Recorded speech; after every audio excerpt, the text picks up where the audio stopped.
السلام عليكم ورحمة الله وبركاته. اخواتي وحبايبي عاملين ايه؟ تحية خاصة لكل من يشاهد قناة مصطفى سلامة من مصر او من خارج مصر او من اي دولة عربية. تحية خاصة لاخواتنا المغتربين. كل عام وانتم بخير. كل سنة وانتم طيبين، وعيد سعيد عليكم جميعا يا رب. انا بشكر كل اخواتي وحبايبي. انا المانع خير، اخونا محمد جابر، على عيني وراسي. آه، انا مش بنشر فيديوهات كل يوم، لان انا قلت في اول كلامي انا مش بعتمد على الفيديوهات، لان المكان فتح 24 ساعة. بس جايب عرض جديد، وعرض العيد بالنسبة للمناير متاح. 15 منير 2 عين جديد.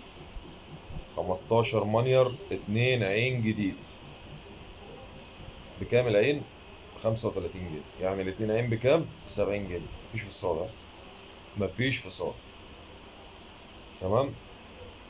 و10 مناير 3 عين.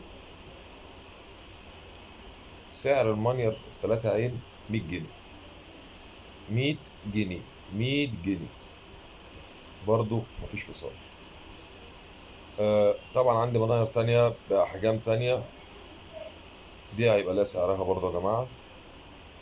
اللي أنا بقول لك عليه سعر العين ب35 جنيه، ده شغل السوق. يعني إيه شغل السوق؟ ده شغل سوق الجمعة.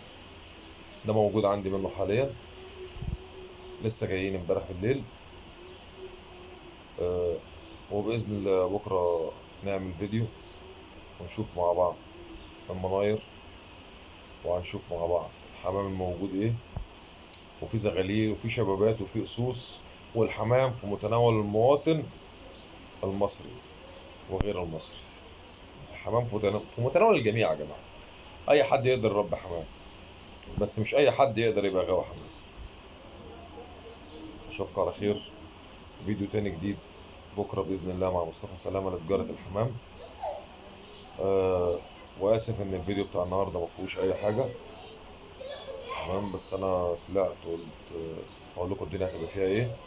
وبشكر اخواتي وحبايبي اللي سألوا عليا وقالوا انت ما بتنشرش ليه، والاغلبيه على عظمى عارفه انا ما بنشرش ليه. اشوفكم على خير في فيديو تاني جديد. السلام عليكم ورحمه الله وبركاته.